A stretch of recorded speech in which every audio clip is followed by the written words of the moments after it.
Well, something interesting is happening in the global economy right now, and most people aren't talking about it because the headlines are full of missiles, warships, and a crisis briefing.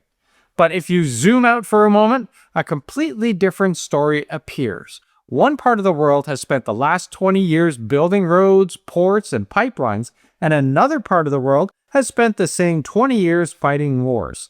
China's record in the late 20th century looks very different from Washington's. The United States has conducted or supported military operations in Iraq, Afghanistan, Libya, Syria, Yemen, and several other regions over the past few decades.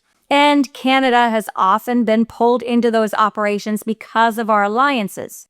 Canadian forces served in Afghanistan for more than a decade. We participated in NATO missions in Libya and elsewhere. But Canada has shown increasing reluctance to join new conflicts unless there is a clear legal and strategic justification. And that's just one reason why Canada is not directly involved in the current conflict with Iran. Ottawa has focused more on diplomacy, economic stability, and protecting Canadian citizens abroad rather than deploying combat forces. It's a very different posture than what we saw 20 years ago.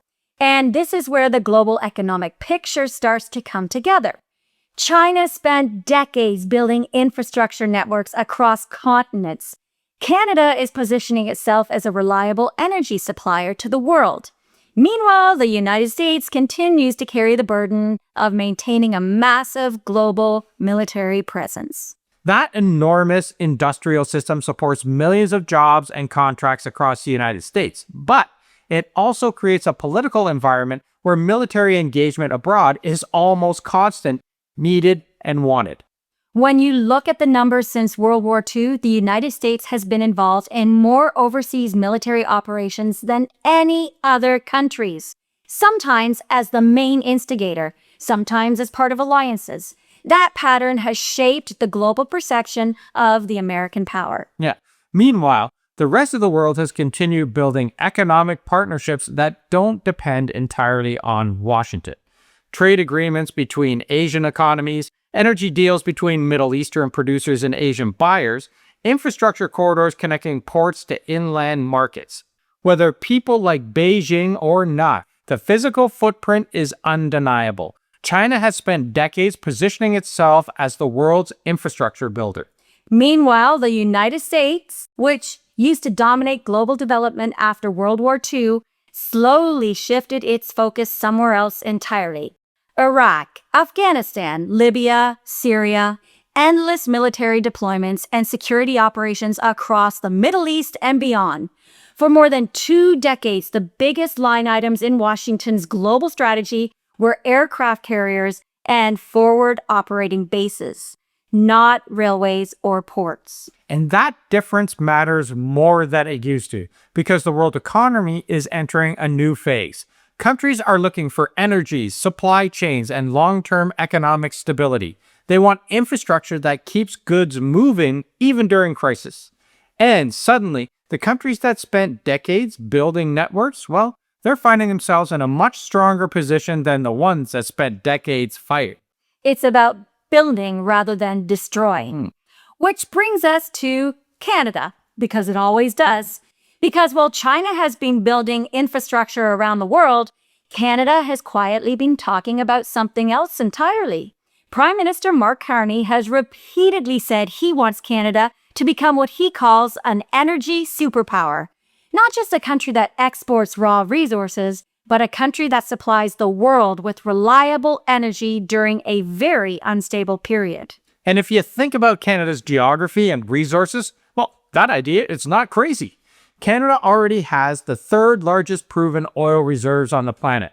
We are one of the largest exporters of natural gas, and we produce uranium, hydroelectric power, critical minerals, and increasingly renewable energy as well. Few countries have that kind of energy portfolio all in one place. The difference now is that global demand for secure energy supply is rising again. Europe learned that lesson the hard way when Russia gas pipelines shut down after the invasion of Ukraine. Asian economies are racing to secure long-term energy contracts because they know geopolitical tensions can disrupt shipping routes overnight. And that is where Canada suddenly looks very attractive. Yep, a country with enormous energy reserves, a stable democracy, strong rule of law, and direct access to both the Atlantic and Pacific Oceans. Well, that combination means that Canada can supply energy to Europe, Asia, and the United States without the political volatility that often surrounds Middle Eastern or Russian exports. At the same time, China has been quietly preparing for energy disruptions in a very different way. And instead of waiting for it to become an actual crisis, they started building alternatives. One of the biggest projects connected to that strategy is the China-Pakistan Economic Corridor, often called CPEC. It's a network of highways, rail lines, and energy routes running from the Pakistani port of Gwadar all the way to China's western region of Xinjiang. On the surface, it looks like a trade corridor, and it certainly does move goods. But energy security was always part of the calculation. Gwadar sits very close to the Persian Gulf, right beside Iran's energy fields. By building roads and infrastructure north from that port, China created a potential land bridge connecting the Gulf oil supplies to its own territory. Now, fast forward to the current crisis involving Iran and the Strait of Hormuz. Well, a lot of people assume that if the strait closed, global oil shipments would stop completely. But satellite tracking tells a more complicated story. Since the war began on February 28th, tanker monitoring firms have tracked at least 11.7 million barrels of Iranian oil moving through that same strait. And every single one of those barrels went to the same destination: China. Not Europe, not Japan, not South Korea. China. Tanker monitoring companies that track vessels through satellite imagery and dark ship detection have confirmed that Chinese tankers are still moving through the strait, while many Western-linked vessels are avoiding the region entirely. And the numbers? They're striking. Iran is currently loading roughly 1.5 million barrels of crude oil every single day. About 1.25 million barrels of that daily supply is heading straight to Chinese buyers. In other words, the shipping lane may be dangerous, but China still has access to it.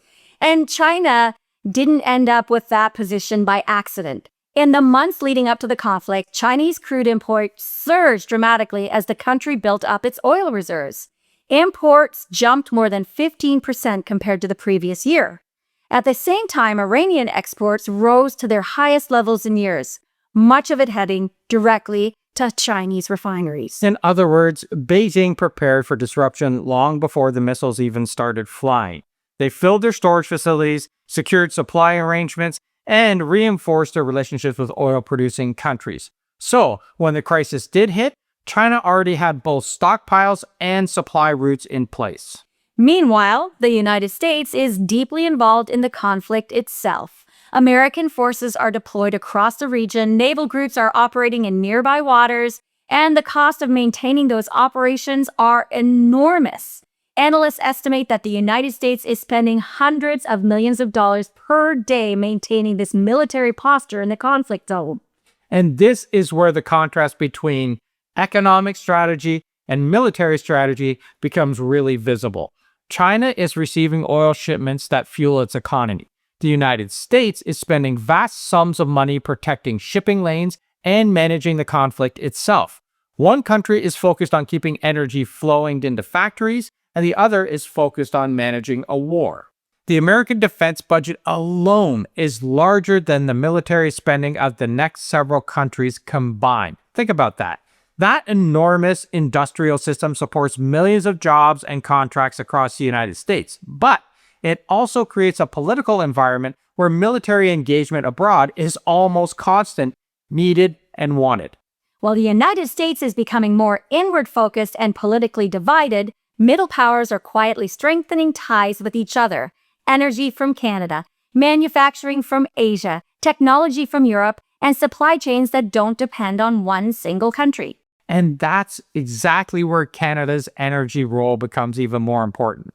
Hey, if you're Japan or India or the EU, you want stable energy from a country that isn't going to cut supply during a crisis. And Canada, it fits that description almost perfectly. Yeah, Canada's role in that shifting system could become much more important over the next decade.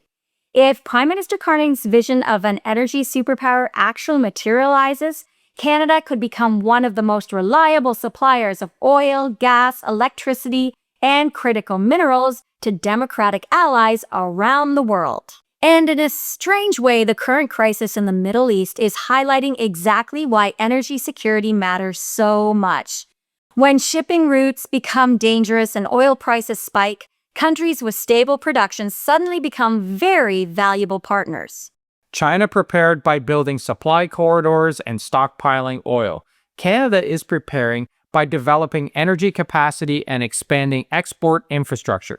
Now, both strategies are focused on keeping economies running during global instability. The United States, meanwhile, remains deeply tied to the role of global security management. Its Navy patrols shipping lanes, its alliances anchor military deterrent systems across Europe and Asia.